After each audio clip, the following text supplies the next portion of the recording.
Assalamualaikum warahmatullahi wabarakatuh. Good morning student. How are you today? Alhamdulillah, I hope you are happy and healthy. Baiklah anak-anak, bertemu lagi dengan Ustazah. Di sini kita akan belajar tentang tema 5, subtema 1, pembelajaran 1. Nah, materi apa saja yang akan kita pelajari kali ini? Yang pertama yaitu tentang tokoh dan peninggalan kerajaan Hindu, Buddha, dan Islam di Indonesia. Dan yang kedua adalah tentang sifat-sifat cahaya.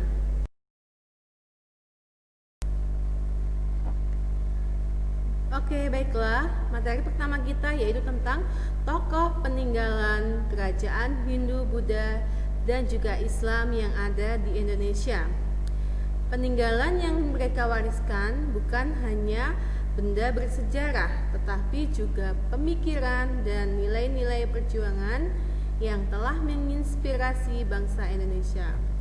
Nah, berikut ini adalah tokoh-tokoh kerajaan Hindu, Buddha, dan Islam di Indonesia.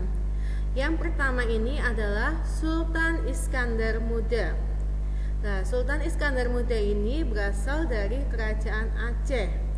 Ia merupakan tokoh Islam yang ada di Indonesia. Kerajaan Aceh mencapai puncak kejayaan dan memiliki wilayah kekuasaan hingga ke Semenanjung Malaya ketika dipimpin oleh Sultan Iskandar Muda. Tokoh yang kedua adalah Sultan Hasanuddin yang berasal dari kerajaan Kuatalo, Makassar. Nah, beliau ini dijuluki dengan ayam jantan dari timur. Kenapa mendapat julukan seperti itu? Karena beliau berjasa dalam berjuang merangkul raja-raja di Indonesia bagian timur untuk menentang Belanda. Nah, Sultan Hasanuddin ini adalah tokoh Islam. Tokoh yang ketiga adalah Raja Balaputra Dewa yang berasal dari kerajaan Sriwijaya, Palembang, Sumatera Selatan. Nah, dia adalah merupakan tokoh Buddha.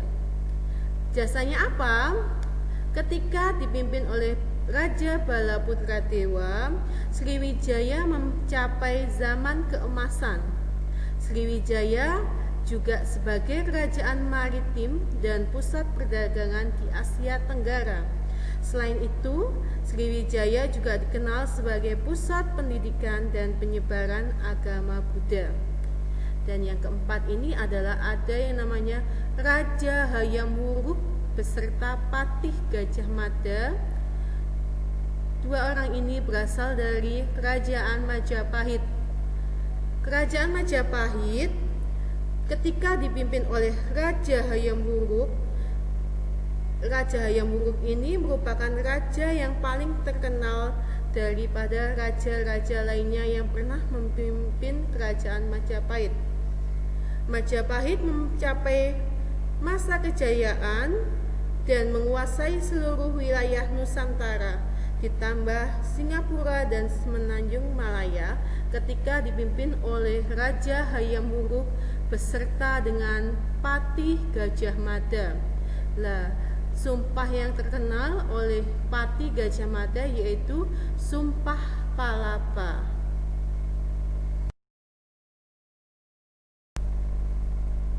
Baiklah, selanjutnya adalah peninggalan kerajaan pada masa Hindu, Buddha, dan Islam di Indonesia. Pada masa Hindu, peninggalan-peninggalan bercorak Hindu antara lain berupa prasasti, candi. Candi di sini contohnya adalah Candi Prambanan. Ada juga arca, karya seni, dan juga tradisi perayaan agama dan adat istiadat. Sama halnya dengan peninggalan Hindu, peninggalan-peninggalan bercorak Buddha antara lain berupa prasasti, candi. Di sini contohnya yaitu Candi Borobudur, ada arca dan juga kepercayaan. Sedangkan peninggalan bercorak Islam antara lain masjid, kaligrafi, karya sastra, batu nisan atau makam, istana atau keraton, dan juga pesantren. Oke, sifat-sifat cahaya ini materi kita yang kedua ya anak-anak ya. Sifat-sifat cahaya di sini yang pertama adalah cahaya dapat merambat lurus. Pada gambar di atas ini terdapat sebuah percobaan yang dilakukan oleh seorang anak laki-laki dengan menggunakan 3 karton tebal dan juga lilin. Nah, karton-karton tersebut dilubangi bagian tengahnya, kemudian diposisikan sejajar dengan cahaya lilin yang tepat di belakang lubang. Hal ini membuktikan bahwa cahaya yang masuk melalui celah lubang yaitu lurus dan tidak bengkok. Yang kedua yaitu cahaya dapat menembus benda bening. Seperti yang ada di gambar, di situ dilihatkan bahwa ada seorang anak perempuan yang melakukan percobaan dengan menggunakan cahaya senter, gelas, kemudian meletakkan searah lurus pada tembok. Hal ini membuktikan bahwa cahaya bisa melewati atau menembus gelas kaca yang bening. Yang ketiga, sifat cahaya yaitu cahaya dapat dipantulkan. Seperti yang terlihat pada gambar bahwa menggunakan percobaan 2 cermin datar dan juga senter. Pantulkan cahaya senter menggunakan cermin.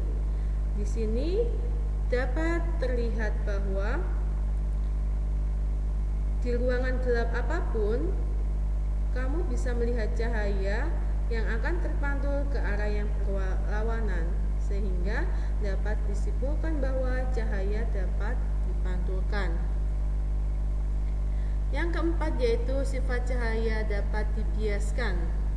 Terlihat di gambar ini bahwa ada sebuah pensil yang dimasukkan ke dalam gelas yang berisi air.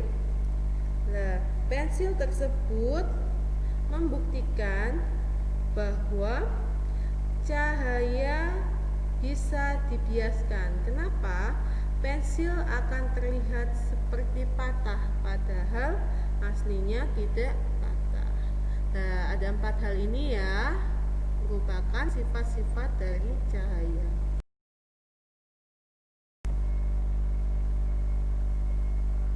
Baiklah, demikian materi kita pada pertemuan kali ini. Jika nanti ada yang belum difahami, bisa ditanyakan kepada ustadz-ustadzah pengajar tematik tiap-tiap kelas. Sebelum ustadzah akhiri, ustadzah tidak akan lupa selalu mengingatkan kalian tentang don't forget to pray on time, don't forget to obey your parent, don't forget to read Holy Quran, don't forget to study hard, and be careful. Oke, kita baca hamdalah bersama-sama. Alhamdulillahirabbil alamin. Doa penutup majelis. Subhanakallahumma wa bihamdik asyhadu an la ilaha illa anta astaghfiruka wa atubu ilaik. Ustaz akhiri, wassalamualaikum warahmatullahi wabarakatuh.